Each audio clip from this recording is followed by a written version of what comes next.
This is your WLAK Daily News Roundup for Lake Air, 107.5 FM and 1260 AM in Amory. Civic Media News. I'm Terry Bell. Here's what Wisconsin needs to know. All of Wisconsin is under at least a high level of fire danger today, and a handful of counties in the middle of the state are looking at an extremely high fire danger. The Department of Natural Resources updated its fire danger map yesterday. Wardens are warning people not to burn brush today. President Biden is sending $36 million to Milwaukee for wider sidewalks, bus lanes, and sewer improvements. My predecessor is an ally and his allies in Congress, including your Senator Ron Johnson, who he voted against the infrastructure law that funds this project. Republicans say Wisconsin has lost 6,000 manufacturing jobs and 455 dairy farms in the last year. Biden's visit to Milwaukee yesterday shows the campaign considers Wisconsin still up for grabs 8 months before the election. Marquette University political scientist Charles Franklin tells the Cap Times it shows how close the last election was in Wisconsin and what Wisconsin means for the Electoral College count. New rules for using artificial intelligence in political campaign commercials are on their way to the governor. The state Senate gave final legislative approval this week to a bill to require disclaimers on ads that use AI. Candidates are worried their opponents could make AI-generated ads to misrepresent what they've said and done. Yesterday's U.S. House vote to try to force TikTok's owners to divest from the Chinese government is a win for Wisconsin Congressman Mike Gallagher. This is about foreign adversary control of American social media and, by extension, the dominant news platform for young Americans. But Senate Leader Chuck Schumer has not committed to advancing Gallagher's bill. There's a new leader at the University of Wisconsin in La Crosse. James Beebe comes to UWL from Keene State College, New Hampshire. He was provost and vice president for academic affairs. He replaces Joe Gao, who was fired in December after pornographic videos he made with his wife surfaced online. Gao is still on the UWL faculty, but the Board of Regents is looking into revoking his tenure. I'm Terry Bell, Civic Media News. Now here's what you need to know closer to home. For WLAK News, I'm James Kelly. The president of Northland College in Ashland has detailed some of the financial issues the school is facing amid its call for community support. According to a Fox 21 report, President Chad Dayton says enrollment has dropped by 25% over the last 6 years, which has forced the school to exhaust all of its resources just to remain operational. Now he says their current operational model is unsustainable, and if they are not able to raise $12 million in the next 3 weeks, the school will be forced to begin closing. Parents and students are looking for answers after students who stayed after school on Wednesday were evacuated after reports of a student with a gun on campus. Police responded to the school around 4:30 in the afternoon and put the school into lockdown. Authorities say the student was found off of school grounds and was taken into custody. A letter sent out by the school on Wednesday night assured families there was no real threat and the student had been carrying a piece of a broken computer and tapping it on lockers.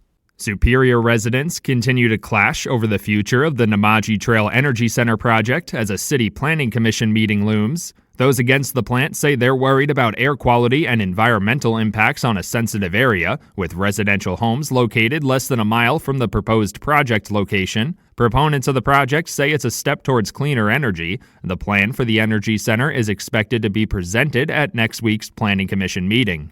The I-35 corridor in Duluth may be getting a fresh new look over the coming years. Nearly $2 million was awarded to the city to explore redevelopment options for the corridor as the city begins to develop its vision for its waterfront areas. According to a Northern News Now report, the Duluth Waterfront Collective has been pushing for the project since 2018 to secure federal funding for the redevelopment. The city hopes that the redevelopment will allow them to connect Canal Park to the rest of the downtown area.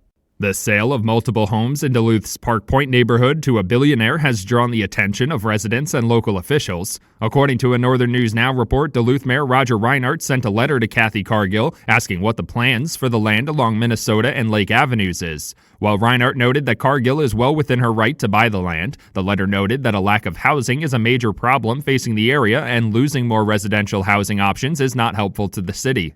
A Barron County dog rescue says they've been forced to stop taking animals in for the next couple months. According to a WEAU report, the Little Red Barn Dog Rescue says there have been a particularly high number of surrenders over the last year and a rise in the number of unclaimed stray dogs, which is putting a lot of strain on the rescue. The organization has 28 dogs in their care right now and says their plan is to focus on getting those dogs into forever homes as they deal with financial challenges and burnout. Duluth police are investigating a report of a man showing a firearm near a playground during an after-school program. According to law enforcement officials, one of the teens at the Family Freedom Center on North 1st Avenue West was outside with the center's dog when the person allegedly approached them with the firearm. The teen then notified staff and the center went into lockdown for about an hour while police responded. Authorities were not able to find the suspect when they arrived, but the incident is under investigation. Chester Bowl has received a significant donation that will help the organization expand and renovate the Tom Storm Chalet. According to a Northern News Now report, Chester Bowl officials announced an anonymous donation of $50,000, matching their donation to the chalet renovation project. In total, public sources have donated around $740,000 to the renovation project. The total cost is expected to be around $2.7 million, with officials looking for outside funding for the rest. And that's what you need to know. For WLAK News, I'm James Kelly.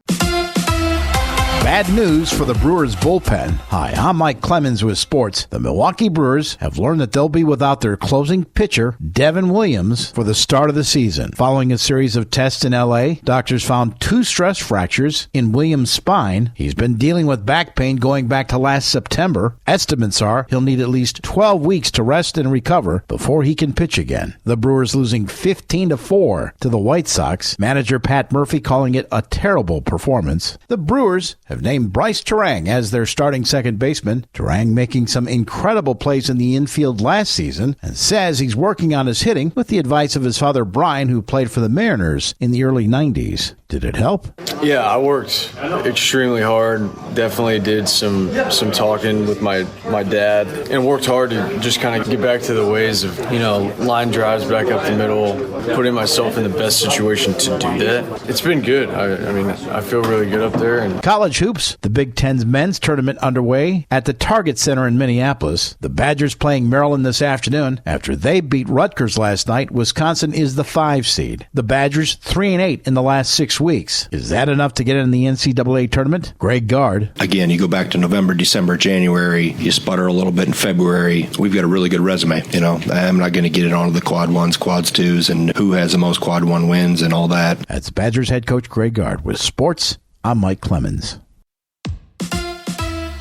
On your entertainment beat, I'm Pete Schwaba. Fans of Peaky Blinders might be seeing more of Best Actor Oscar winner Cillian Murphy in a Peaky Blinders movie. People reports a feature film is in development. The post-World War I drama ran for 6 seasons on Netflix and ended in 2022. Series creator Stephen Knight says they are hoping to start filming in the middle of next year. Knight says the characters will have a fitting conclusion in the film. Murphy is not locked yet, but says if the story is right, he will be there. Neve Campbell will appear in Scream 7. The actress who plays Sidney Prescott appeared in the first 5 Screams, but sat out Scream 6 due to a contract dispute, saying she was not part of the film because she did not want to undervalue herself. Campbell says part of the reason she is coming back to the franchise is because original screenwriter Kevin Williamson will be in charge, and I'm guessing because there is a paycheck involved that will make her feel valued.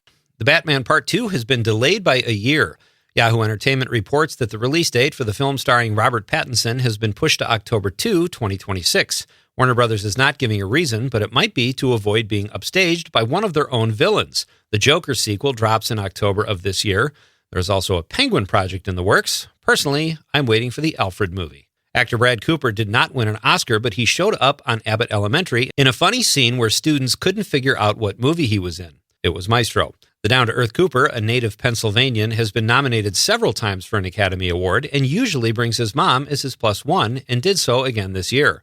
This was not lost on host Jimmy Kimmel, who joked in his opening monologue, how many times can one bring his mom as his date before he is officially dating his mom?